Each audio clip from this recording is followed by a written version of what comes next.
요즘 중국과 일본 갈등 악화되고 있다는 소식 계속해서 전해드리고 있습니다. 그런데 트럼프 대통령이 이 사이에 등장을 했습니다.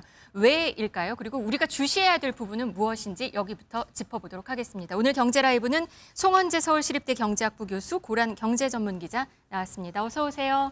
안녕하세요. 네, 중일 갈등 속에 트럼프 대통령은 어제는 시진핑 중국 국가주석과 통화를 했고요. 이어서 다카이치 일본 총리와도 전화 통화를 했습니다.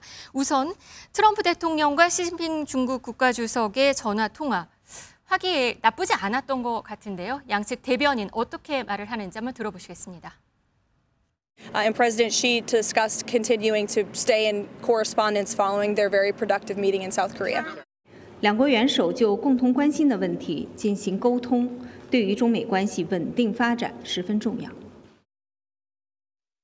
네, 한국에서 이뤄진 소통, 그러니까 매우 생산적인 회담 이후에 소통이 있었다 이런 얘기를 했습니다. 네. 뭐 그래도 어제 전화 통화는 분위기가 나쁘지 않았나 봐요. 네, 전화 통화 아까 대변인 약간 그림에서도 알 수 있는데 네. 미국 대변인은 굉장히 캐주얼한 분위기에서 인터뷰한 장면이었고 중국 대변인은 공식적인 약간 그런 자리였잖아요. 네. 실제로 전화 통화 사실이 알려진 것도 트럼프 대통령이 트루스 소셜 자기의 SNS에다가 올리면서 먼저 알려졌어요.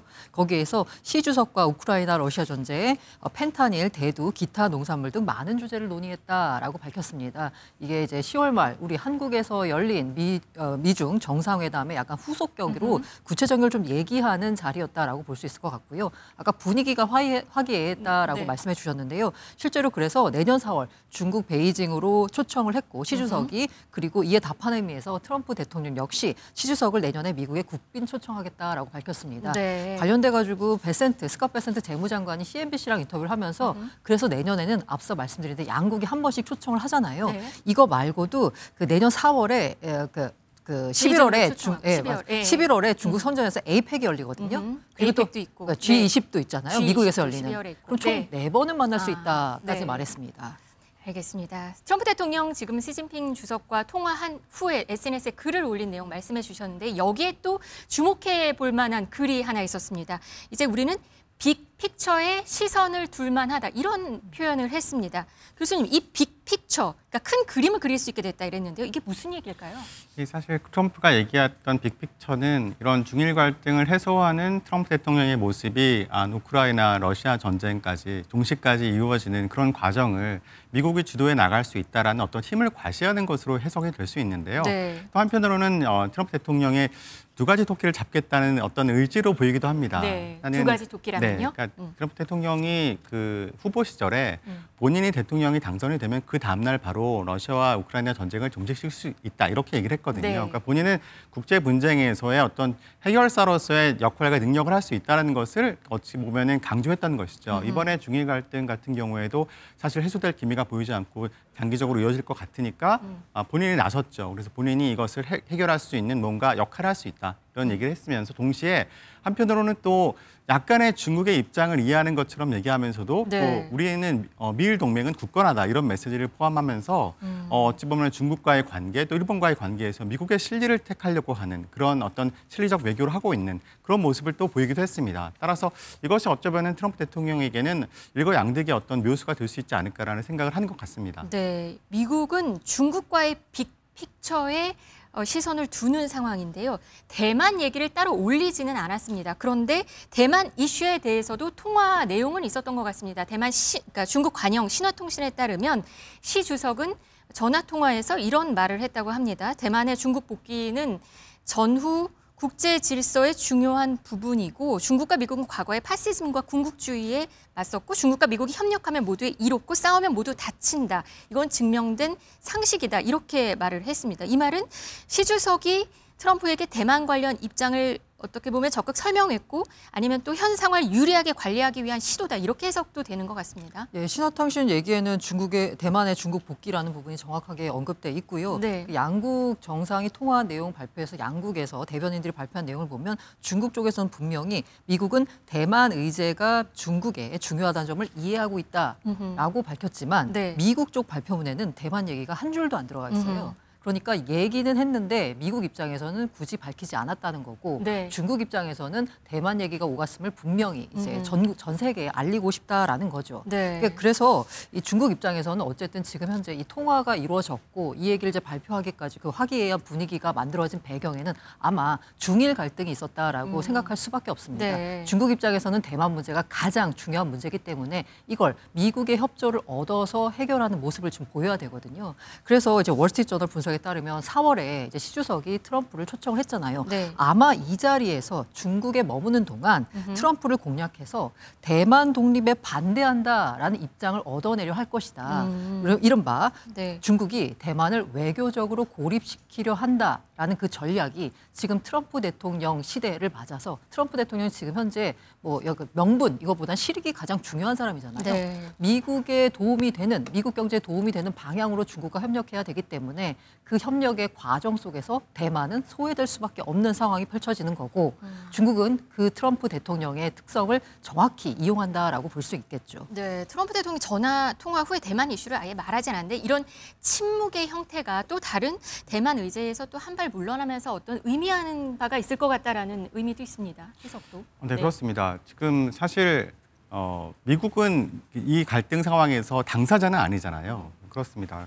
그렇지만 어찌 보면은 지금 일본에서도 일본 그 총리 입장에서도 물러날 수, 그러니까 어떻게 자기가 했던 발언을 지금 되돌릴 수 없는 상황이고 지금 교착 상태에 있거든요. 그러면 뭔가 그래도 양 국가에서도 이게 계속 지속되는 것이 바람직하지 않다는 건 알고 있고 어떻게든 이게 해결이 돼야 된다는 것은 서로가 이해하고 있는 상황이에요.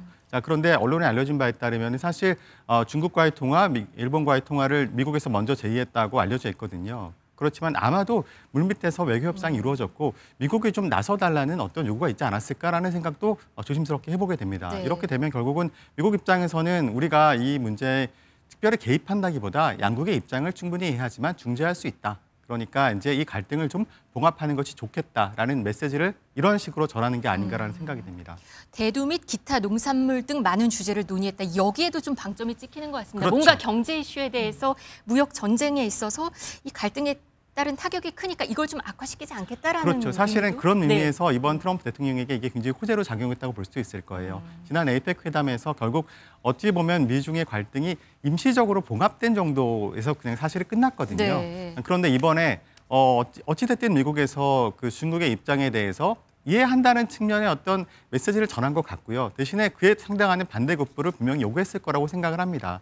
따라서 대두 수입이라든가 아니면 히토류 수출 이런 것들에 대해서 좀 미국에 유리한 방향으로 시진핑 주석에게 미국이 요구할 수 있는 어떤 명분이 생겼고요. 또 이것으로 인해서 내가 또 방문할 것이고 당신을 또 국빈으로 초청하겠다. 우리 좀 대화를 열심히 해보자. 이렇게 할 수 있는 하나의 계기가 된 것이죠. 네. 이렇게 돼서 결국은 이것을 또 트럼프의 실리 외교의 하나의 어찌 보면 자기의 성과로 또 내세울 수 있지 않는 내세우려고 하지 않을까라고 생각이 듭니다. 트럼프 대통령 일본 총리와 통화를 했는데요.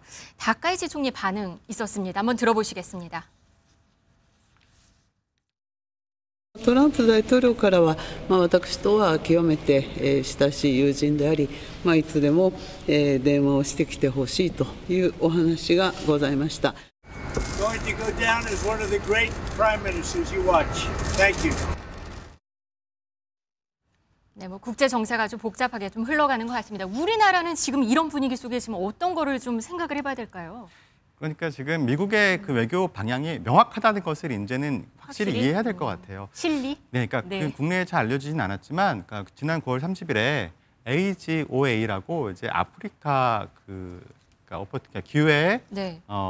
기회 조정법인가? 아무튼 아프리카 그 사하라 남부 30개국에 대해서 아프리카의 발전을 위해서 미국이 관세를 유예해주는 부과하지 않는 정책이 지금까지 이어지고 있었는데요. 네. 그게 9월 30일자로 폐지됐습니다. 그러니까 미국은 더 이상 이제 국제관계에서 다자관계의 리더로서의 역할보다는 이제 양자관계에서 실리를 추구한다 이런 입장을 명확하게 밝히고 있는 것이고 네. 결국 우리나라도 여기에 대해서 그러면 어떻게 할 것이냐. 그러니까 미국의 입장에 우리가 이해하고 그다음에 그러면 미국에게 도움이 되는 무엇인가를 우리도 제시할 수 있어야 하고 또 그것으로부터 우리도 무엇인가를 얻어내야 된다는 분명한 메시지를 지금 미국이 계속 보내주고 있는 것으로 네. 해석할 수 있습니다. 무조건 미국의 이익이 되는 방향으로 가겠다라는 걸 보여주는 이런 행보들이다. 저는 그렇게 이해하고 그럼 있습니다. 우리는 거기서 잘 전략을 짜야겠다. 그렇죠. 알겠습니다.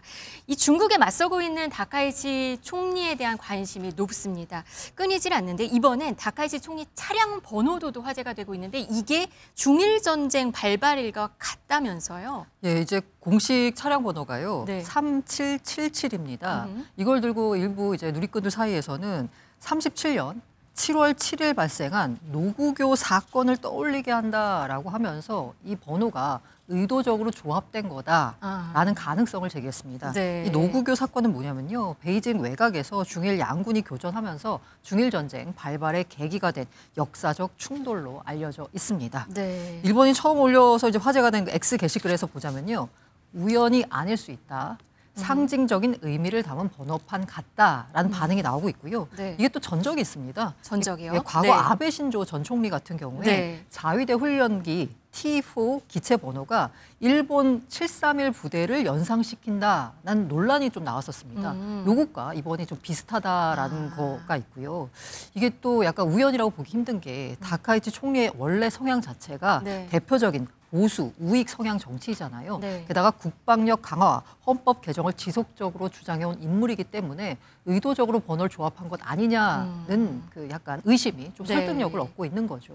다카이치 총리 최초의 여성 총리인데요. 일본에서는 금녀의 땅으로 존재하는 스모 경기장이 있습니다. 사실 여성이 올라가는 게 금지가 되어 있는 곳인데 이 스모 경기 최종전 승자에게는 총리가 상을 수여를 합니다. 이번에 혹시 다카이치 총리가 이 수백 년 된 관습을 깰 수 있지 않을까. 유리천장 또 깨는 거 아니야 이랬는데 이건 좀 싱겁게 끝난 것 같습니다. 싱겁게 끝났다라기보다는 굉장히 현명하게 잘 조정이 됐다라고 볼 수 있을 것 같은데요. 그 스모 경기장이 도효라고 하는데 여긴 신이 깃든 장소다라고 합니다. 여성 출입을 금지하는 차별적 관습이 존재했는데 말씀하신 대로 총리가 트로피를 줘야 되는데 네. 안타깝게도 이게 어떻게 보자면 총리실 입장에선 다행이게도 다카이치 총리가 그 G20 정상회의에 참석하기 때문에 어쩔 수 없는 일정상 참석이 불가능하게 된 겁니다. 네, 지금 보이는 이 화면인가 봐요. 네, 스모 맞습니다. 경기장하고 네네네. 이 큰 트로피를 주는 거군요. 네네네. 어쩔 수 없이. 어쩔 수 없이 이제 총리실 입장에서 어쩔 수 없이 트로피는 다카이치 총리 대신에 이노우에 다카이로 총리 보좌관이 수여할 예정이다라고 했습니다. 네. 사실 아까 유리천장을 깬다라는 의미도 있었지만 어쨌든 다카이치의 정치적 기반이 굉장히 보수적인 곳이잖아요. 네. 그런데 그 보수적인 집단에서 어쨌든 수장이라고 하지만 일본의 관습과 전통을 존중하는 문화 속에서 도효에 올라간다라는 건 조금 받아들이기 어렵거든요. 근데 이걸 현명하게 잘 넘겼다, 어쩔 수 없이 넘겼다 해서 총리실 입장에서 어떻게 보면 G20 정상회의 참석이 더 반갑다라고도 볼 수 있을 것 같습니다.